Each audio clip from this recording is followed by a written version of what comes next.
Operation of an unregistered Jaeger.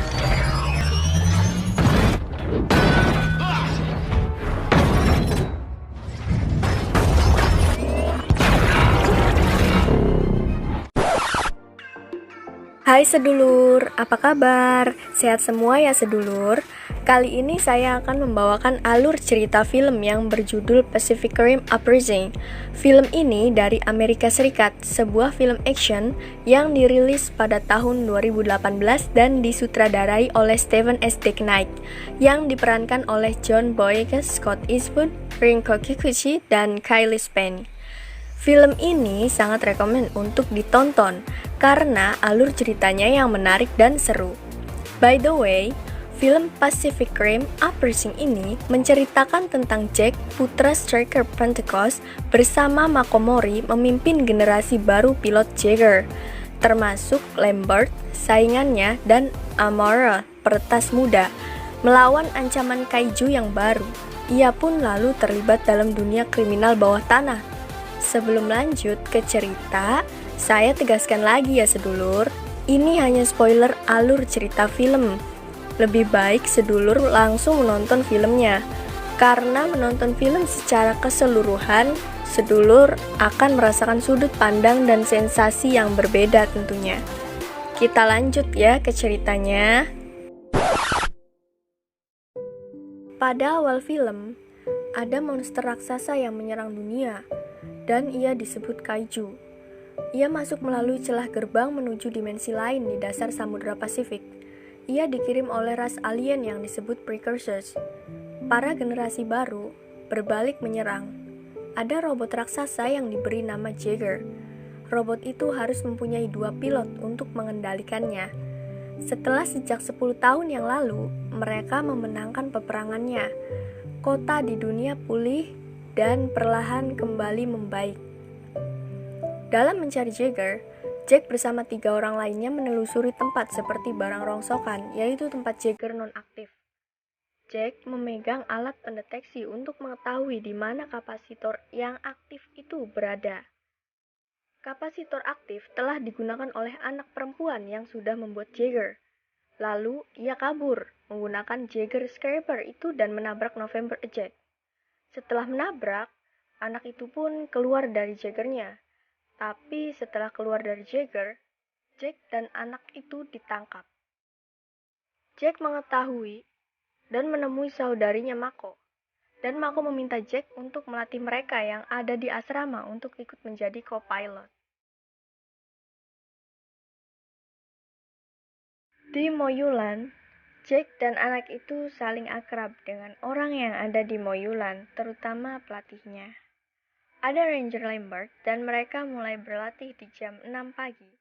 Di sana pun Jack dan Amara berkenalan lagi dengan Julius Reyes. Saat di asrama, ada Ranger datang dengan Amara dan Jack. Ia memperkenalkan Amara sebagai anggota baru di asrama untuk mengikuti latihan simulasi co-pilot. Semuanya memperhatikan Ranger Lambert. Ia pun memperkenalkan Jack dengan sebutan Ranger Pentecost. Dia menjelaskan bahwa besok latihan simulasi akan dibantu dengan Ranger Pentecost. Saat Amara ditinggal oleh Jack dan Ranger Lambert, ia berada di asrama, dan ada Victoria yang tidak menyukai keberadaan Amara. Karena ia iri melihat Amara sangat mudah untuk memasuki anggota co-pilot Jaeger. Sedangkan Victoria harus berlatih selama 3 kali untuk lulus dan diterima menjadi anggota co-pilot Jaeger. Beruntung ada Jinhai yang mengajak Amara untuk mengobrol dan sedikit membahas Victoria. Saat keesokan harinya, Amara dan temannya sedang berlatih simulasi Jaeger. Namun ada kendala, terjadi tidak selaras. Jaeger pun bergerak tidak stabil.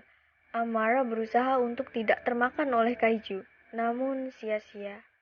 Saat sedang menyelaraskan, tiba-tiba kaiju menyerang dan listrik pun mati. Amara terlihat sangat kesal, dan hasil menunjukkan bahwa Amara dan temannya gagal. Ia harus mencobanya lagi di lain waktu. Di dapur, Ranger Lambert dan Jack saling berbincang. Dan Ranger Lambert mengatakan bahwa besok ada rapat besar untuk Nona Shaw dan dia akan meluncurkan drone barunya. Di dalam laboratorium, Herman membutuhkan bantuan Newton untuk eksperimen yang Herman buat. Sambil Herman mencari-cari sesuatu, dia membahas peluncuran Jaeger. Membutuhkan waktu lama untuk bertempur. Herman mengambil sebuah dokumen dan ia berikan kepada Newton. Dan Newton pun membacanya satu persatu. Ia menolak apa yang ditulis kertas itu. Kemudian Herman mengambil darah kaiju yang ada di tempat kecil dan menunjukkannya kepada Newton. Newton pun terkejut. Herman membawanya ke lab dan ingin menguji coba. Lalu Newton berusaha mencegah Herman untuk melakukan eksperimen. Herman mengkerutkan dahinya. Ia berpikir bahwa Newton tidak mau membantunya. Newton pun mengajak Herman untuk datang ke rumahnya dan membicarakan hal tadi. Namun Herman menolaknya. Nona Shaw sedang mempresentasikan drone yang telah ia buat. Semua orang tertuju pandangannya kepada dia. Dia menjelaskan bahwa drone bisa diletakkan di seluruh wilayah di dunia. Tapi kebanyakan dari mereka tidak setuju. Jack mengobrol dengan Makomori, saudaranya. Ia membahas tentang co-pilot Jaeger. Makomori mengajak Jack untuk menjadi pilot Jaeger, dan Jack pun menyetujuinya. Di Sydney, suasana sangat ricuh yang disebabkan oleh pemuja kaiju. Dan tidak lama kemudian, Jaeger Gypsy datang disusul oleh Jaeger ilegal. Kedua Jaeger itu berkelahi sampai Jaeger Gypsy kalah, dan Jaeger ilegal pun pergi. Mako mengikuti Jaeger Gypsy. Namun yang terjadi, Mako diserang oleh Jaeger ilegal itu dan akhirnya Mako pun mati. Saat mengetahui Mako beristirahat untuk selamanya, Jack pun turun dari Jaeger dan berlari. Ia berusaha mendekat ke Mako. Di Shaw Industry, Shanghai, China, Newton menemui Nona Shaw. Nona Shaw telah meluncurkan drone-nya. Nona Shaw memberikan perintah kepada Newton agar pekerjaan cepat diselesaikan. Newton sedikit mengeyel. Dia menyuruh pekerja yang lain untuk cepat menyelesaikannya, sambil pergi serta sedikit emosi, dan mengambil gelas dari seseorang. Saat Newton tiba di rumahnya, ia berbicara sendiri sambil mengambil minuman, lalu ia menuju ke kamarnya. Dan ia berbicara kepada Precursors yang berada di dalam kaca. Sambil menaruh minuman di meja, Newton mengambil alat untuk di kepalanya. Kemudian ia duduk, lalu memakainya, dengan tujuan Precursors mengetahui isi pikiran Newton. Saat di asrama, semuanya meledek Suresh yang sedang duduk, sampai akhirnya Victoria yang setengah duduk di tempat tidur menyindir Amara tentang Jaeger. Amara yang sedang duduk langsung berdiri dan membalas untuk menyindir Victoria. Dari tempat tidurnya, Victoria langsung turun karena sindiran Amara. Lalu mereka saling memukul. Saat sedang saling memukul, ada Ranger datang ke asrama. Hingga akhirnya mereka berhenti saling memukul dan menyudahi perkelahian. Ranger dan Jack bertemu dengan Gottlieb. Gottlieb menjelaskan bahwa kaiju bukan berasal dari Precursors, melainkan kaiju dibentuk dari gumpalan daging yang tersisa saat perang dahulu. Serta terdapat suatu tempat yang diberitahukan oleh Makomori sebelum terjadinya kecelakaan. Ia mengirim sinyal ke Severnaya Zemlya di semenanjung kecil Siberia. Ranger sangat kebingungan. Ada apa di tempat tersebut? Lalu Jack meminta izin kepada Marsekal untuk membawa Gypsy melihat ada apa di tempat itu. Saat di Severnaya Zemlya Siberia, Gypsy menemukan sinyal aneh berupa serangan. Saat menoleh ke belakang, tiba-tiba ada serangan dari Obsidian Fury. Gypsy berlari dan ingin menyerang balik, lalu memegang kaki Obsidian Fury sampai terjatuh. Dan mereka berkelahi, hingga mereka terjatuh ke dalam jurang dan menembus dinding es. Obsidian Fury terus menyerang Gypsy, hingga akhirnya Gypsy memutuskan untuk masuk ke dalam es. Dari dalam es, Gypsy mengeluarkan seperti peluru kecil dan menghantam es yang sedang diinjak oleh Obsidian Fury, hingga membawa Obsidian Fury masuk ke dalam es juga. Lalu oleh Gypsy diangkat lagi ke darat. Obsidian Fury dipukul terus oleh Gypsy. Dengan menggunakan gerakan lama, Gypsy menyerang Obsidian Fury terus-menerus. Saat menyerang, Gypsy memukul kepala Obsidian Fury hingga tak bisa bergerak lagi dan melepaskan kepalanya. Alangkah terkejutnya, Jack dan Ranger melihat siapa yang mempiloti Obsidian Fury. Ternyata di dalamnya yang mempiloti adalah Kaiju. Kaiju itu lalu dibawa ke lab dan diteliti oleh Gottlieb. Di dalam lab, Gottlieb memegang Kaiju itu dan menjelaskan bahwa Kaiju itu terbuat dari daging Kaiju yang tersisa saat perang dahulu. Marsekal berbicara dan sedikit memasang wajah curiga bahwa yang melakukan adalah manusia. Saat Obsidian Fury ada di Moyulan, Amara dan teman-temannya melihatnya. Amara sangat kagum dengan apa yang ia lihat. Ia mengajak temannya untuk masuk ke dalam Obsidian Fury, dan akhirnya mereka masuk ke dalam. Saat melihat-lihat, Amara mengambil pisau dan menyayat jaringan otot Obsidian Fury dengan arah yang berlawanan.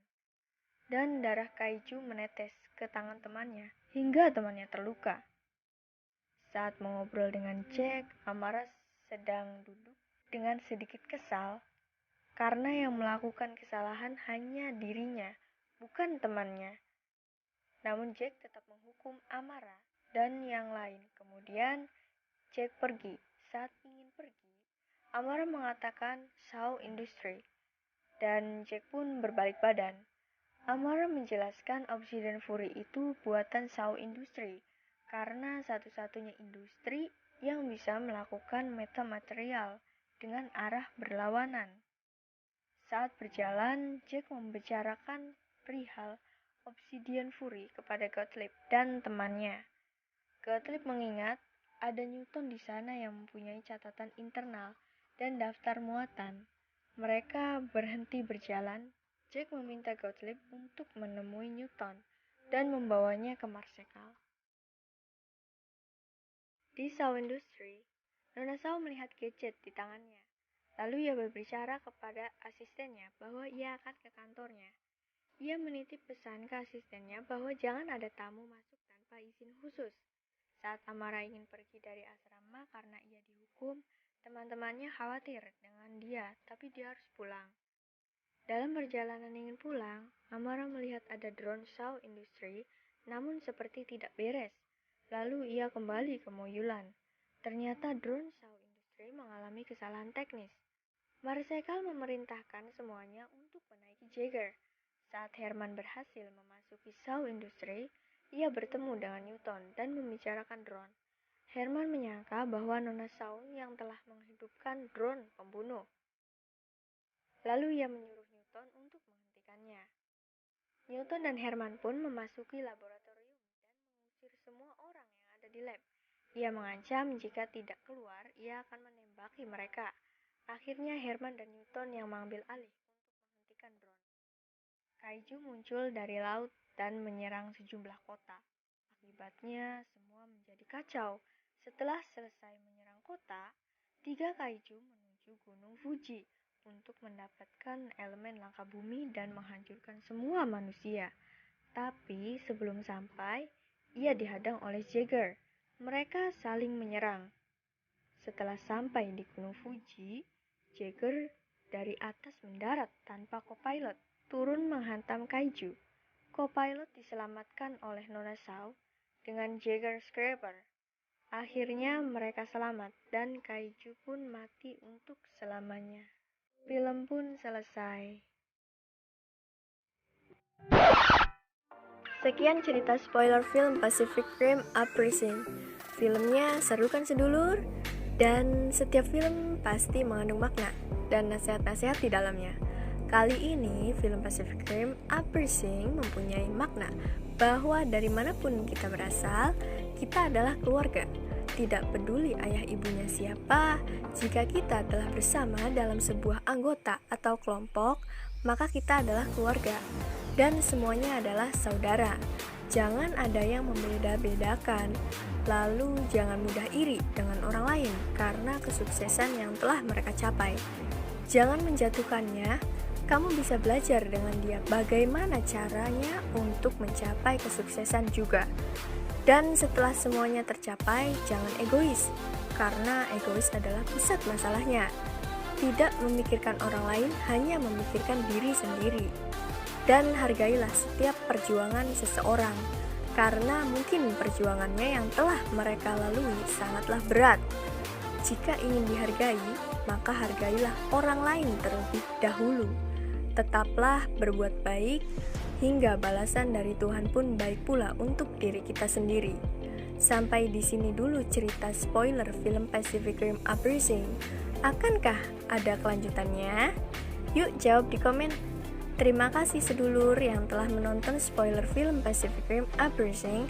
Yuk subscribe untuk mendapatkan notifikasi spoiler film lainnya. Like, comment, and share juga ya. Nantikan spoiler film selanjutnya. Bye sedulur.